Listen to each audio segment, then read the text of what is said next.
Like all political candidates up for re-election, Putin's first order of business is to convince voters that their daily lives have improved under his stewardship. And given that Putin came to power in the late 1990s when Russia was still struggling, putting it charitably, to transition into a free market economy, that's quite easy for Putin to do. Back in 2000, 42 million Russians were living below the poverty line. Today, less than 20 million do. Russian life expectancy in 2000 was 65.5 years, today it's 73.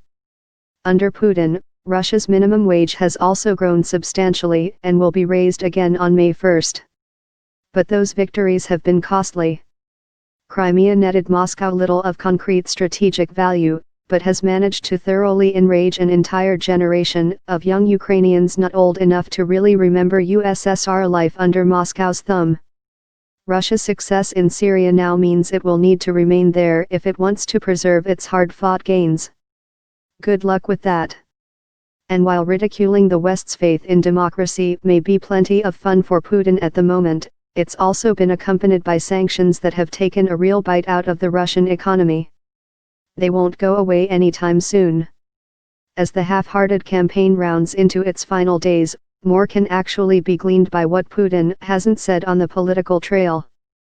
He doesn't talk much about corruption because it remains rampant in the country. Russia ranks 135 on Transparency International's 2017 Corruption Perceptions Index, tied with Mexico and Honduras.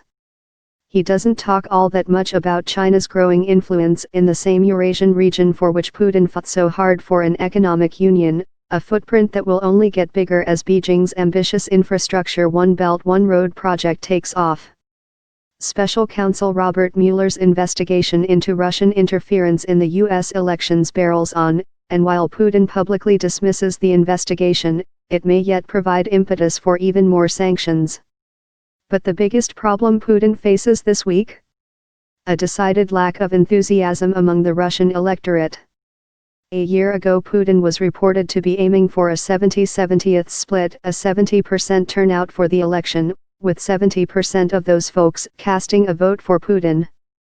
But it's highly unlikely that 70% of Russians make it to the polling booths, though it is likely that somewhere near 70% of those that do will vote for Putin. He may not like it, but he'll take it. It's not like he has a lot of options at this point. Then again, neither do the Russian people.